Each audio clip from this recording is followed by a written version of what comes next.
సుమన్ టీవీలో మీ business promotions కోసం ఈ కింది నెంబర్ను సంప్రదించగలరు.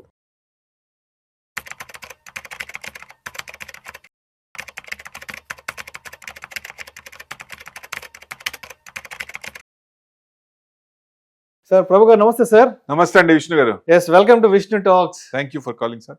Thank you so much for being with us. So Prabhu గారు, ఢిల్లీలో రెడ్ ఫోర్ట్ దగ్గర బాంబు ఘటన తర్వాత డిఫెన్స్ స్టాక్స్ లో విపరీతమైన ర్యాలీ వచ్చిందంటే ఎస్, నిన్నటి నుంచి చాలా ఆర్టికల్స్ కూడా రావడం జరిగింది. Delhi red fort blast impact MTAR tech and other defence shares rise up to 6% అంట. ఆల్మోస్ట్ నిన్న డిఫెన్స్ స్టాక్స్ లో 6% వరకు రైజ్ రావడం జరిగిందంటూ కూడా చాలా వార్తా కథనాలు కూడా వస్తున్నాయి. సో ఏంటి, ఎలా చూడొచ్చు అంటారు ఈ సినారియోని?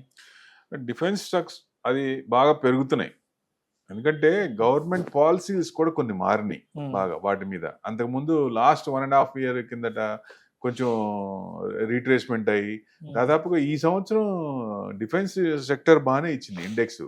సో కొన్ని స్టాక్స్ అయితే 130% అబవ్ ఉన్నాయి. 27% డిఫెన్స్ ఇండెక్స్ ఇచ్చింది. రిటర్న్స్ బాగుంది. ఇక ముందు కూడా బాగుండొచ్చు అనేది, ఎందుకంటే మనం వార్స్ అప్పుడు చూసాం, పాకిస్తాన్ వార్ అప్పుడు కూడా మనకి మన అమ్యునిషన్స్ ఎలా ఉన్నాయి అనేది వరల్డ్ మొత్తం అబ్జర్వ్ చేసింది. సో ఆర్డర్స్ ఎక్కువ వచ్చినాయి. యూరోపియన్ కంట్రీస్ కూడా వాళ్ళ జీడిపిలో 2 to 3% దాదాపుగా, అంటే ఎక్స్ట్రా ఉన్నదానికంటే 2 to 3% మనకి every year they are spending more. ఎందుకంటే యుఎస్ నుంచి సపోర్ట్ చేయని అన్నారు కాబట్టి వాళ్ళు ఓన్గా చేసుకోవడానికి ప్రిపేర్ అయ్యారు 2035 వరకు. అంటే ఎవ్రీ ఇయర్ వాళ్ళ జీడిపిలో 2 to 3% ఇన్వెస్ట్మెంట్స్ ఆర్డర్స్ ఎవరికి వచ్చినాయండి? హెచ్ఏఎల్కి, బీడిఎల్కి, ఇలాంటి కంపెనీలకు వచ్చినాయి. సో ఇక ముందు అక్కడి నుంచే కాదు, వేరే కంట్రీస్ కూడా ఎఫ్టీఏ అగ్రిమెంట్ అవుతున్నాయి కాబట్టి, ఫ్రీ ట్రేడ్ అగ్రిమెంట్ అవుతున్నాయి కాబట్టి ఆర్డర్స్ ఎక్కువ డిఫెన్స్ స్టాక్స్ మన డిఫెన్స్ కంపెనీస్ ఎక్కువ వచ్చే అవకాశం ఉంది. ఎందుకంటే గవర్నమెంట్ కూడా 15 years డిఫెన్స్ రోడ్ మ్యాప్ తీసుకుంది. ఎందుకంటే ఎందుకంటే ఆ యుద్ధంలో చూసినప్పుడు అన్ని లోకల్ గా తయారు చేసినవన్నీ గ్లోబల్ గా పోతున్నాయి. అంతకుముందు అంత పర్సంటేజ్ లేదు. సో ఇప్పుడు ప్రతి కంట్రీ కూడా ఇండియా సైడ్ చూస్తూ ఇక్కడి నుంచే మాకు కావాలనే ఉద్దేశంతో ఆర్డర్స్ అన్ని ముప్పడిగా వస్తున్నాయి. సో వాటి వల్ల నెక్స్ట్ 3 to 5 years పెట్టుకుంటే డిఫెన్స్ స్టాక్స్ విపరీతంగా పెరిగే అవకాశాలు ఉన్నాయి. ఎందుకంటే ఎక్కువ పర్సంటేజ్ పెరిగే ఛాన్సులు ఉన్నాయి. మేజర్ ఈ పాలసీ చేంజ్ వల్ల కానీ, అంటే డిఫెన్స్ సెక్టర్లో పిఎస్యు స్టాక్స్ కూడా రోబస్ట్ అవుట్పుట్ ఇచ్చినాయి. సో అంతకుముందు కొంచెం స్తబ్దతగా ఉన్న ఈ తర్వాత చేంజెస్ వచ్చినాయి కాబట్టి విపరీతంగా పెరిగే ఛాన్సులు ఉన్నాయి. ఆర్డర్స్ అయితే బాగున్నాయి. సో వాళ్ళు కంప్లీట్ చేసినప్పుడు ప్రాఫిట్స్ ఎక్కువ వస్తాయి కాబట్టి ఇంకా పెరిగే ఛాన్స్ ఉంది. ఇప్పుడు ఆర్డర్స్ వచ్చినప్పుడు మూమెంట్స్ వచ్చినాయి. 27% డిఫెన్స్ ఇది పెరిగింది ఈ సంవత్సరానికి. ఇంకా పెరిగే ఛాన్స్ ఉందంటే నెక్స్ట్ ఇయర్ కూడా మార్కెట్ అనుకూలిస్తుంది కాబట్టి ఇంకా పెరుగుతుంది అనుకుంటున్నారు కాబట్టి డిఫెన్స్ స్టాక్స్ కూడా విపరీతంగా పెరిగే అవకాశాలు ఎక్కువ కనపడుతున్నాయి. అండ్ ఒక్కసారి అసలు లిస్ట్ ఆఫ్ డిఫెన్స్ స్టాక్స్ ఏమన్నాయని ఒక్కసారి మన ఆడియన్స్ ఇండికేటివ్ పర్పస్ కోసం షేర్ చేయండి. చూస్తే Bharat electronics limited, BEL, Bharat dynamics limited, HAL, తర్వాత మీ data patterns, astro micro products, Cochin shipyard, Paras defence and space technology, Mazagon dock. So ఇవన్నీ fantastic. Solar industries, future solar industries, idea forge technology. So major Avantel కూడా మంచి company, it's multi bagger. So MTAR technology, మీరు ఇందాక చెప్పినట్టు Ntorq technology ఇంకా పెరిగే chance ఉంది. అప్పటికే ఆల్ టైమ్ హై, ఇంకా పెరిగే ఆర్డర్స్ ఉన్నాయి కాబట్టి వాళ్ళు ఆర్డర్స్ కంప్లీట్ టైంకి చేస్తుంటే ఆ ప్రాఫిట్ మార్జిన్స్ పెరుగుతాయి కాబట్టి ఇంకా పెరిగే ఛాన్స్లే ఉన్నాయి.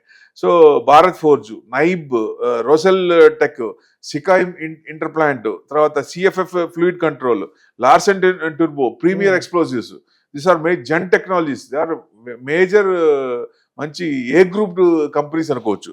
అంటే ఫ్లరిష్ అవుతున్నాయి. Ashok Leyland, BEML. సో ఇట్లాంటి స్టాక్స్ అన్ని ఇవే కాకుండా వాటికి సంబంధించిన స్పేర్ పార్ట్ సప్లై చేసే కంపెనీస్ కూడా ఉంటాయి. అవి కూడా కొంచెం మూవ్మెంట్ వచ్చే ఛాన్స్ ఉన్నాయి కాబట్టి అవి కూడా పెరిగే ఛాన్స్ ఉన్నాయి. ఎప్పుడైనా సరే ఎక్కడన్నా ఒక ఏరియాలో ఒక మంచి కంపెనీ, పెద్ద కంపెనీ వచ్చింది అనుకోండి, దానికి అనుగుణంగా కొన్ని ఉద్యోగాలు వస్తాయి, కొంతమంది చాలా మంది బాగుపడతారు, ఉపాధి అవకాశాలు వస్తాయి. అట్లానే ఇక్కడ కూడా ఒక కంపెనీ మేజర్ గా ఉన్నప్పుడు ఈ డిఫెన్స్ సెక్టర్ పెరుగుతుంది అనుకున్నప్పుడు దానికి సపోర్టివ్ గా జాబ్ వర్క్ చేసే వాళ్ళు కానీ, కొన్ని పార్టికల్స్ బయట చేసి తెప్పిస్తారు, అలాంటి వాటి ఆ కంపెనీ అన్ని కూడా పెరిగే ఛాన్స్ ఉన్నాయి లిస్టెడ్ అయిన కంపెనీలు. సో డెఫినెట్ గా ఈ సెక్టర్ అనేది ఫ్లరిష్ అయ్యే అవకాశాలు ఎక్కువ కనపడుతున్నాయండి. Right right.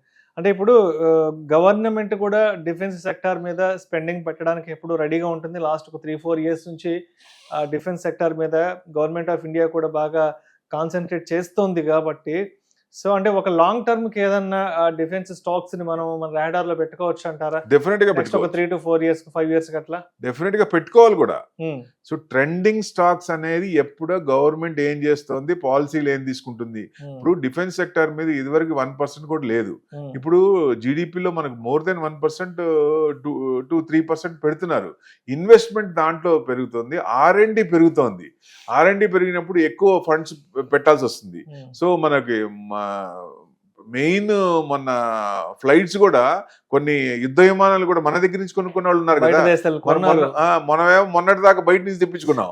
సో ఇప్పటి నుంచి ఇండియా పుణ్యం అని మన స్నేహితుడు రష్యా మనం ఆయన దగ్గర ఏం తీసుకున్నా సోర్స్ కోడ్ ఇస్తున్నాడు. సోర్స్ కోడ్ ఇచ్చినప్పుడు మనం నెక్స్ట్ ఇక్కడి నుంచి మనం ఇండియా నుంచి ప్రిపేర్ చేస్తున్నాం. ఒకప్పుడు శ్రీహరికోటకి రాకెట్ సైకిల్ మీద తీసుకెళ్లే రోజులు, ఇప్పుడు పరిస్థితి ఏంటండి? సో ఎమర్జింగ్ కంట్రీస్ లో మనం ముందున్నాం.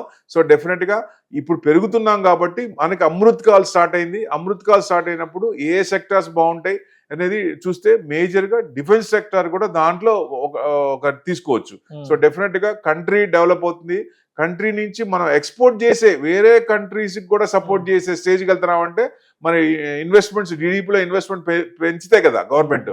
సో ఇంకా పెంచేటట్టే కనపడుతున్నారు, పాలసీలు మారుస్తున్నారు. సో డెఫినెట్ గా PLA స్కీమ్ కింద కొన్ని కంపెనీస్ కూడా బెనిఫిట్ అవుతున్నాయి. అంటే వాళ్ళు చేసిన ఖర్చుల్లో PLA స్కీమ్ సపోర్ట్ చేసినప్పుడు ప్రాఫిట్స్ అనేవి పెరుగుతాయి, మార్జిన్స్ వాళ్ళ కట్టే ఇది తగ్గుద్ది కాబట్టి మార్జిన్స్ పెరుగుతున్నాయి, ప్రాఫిట్స్ పెరుగుతాయి.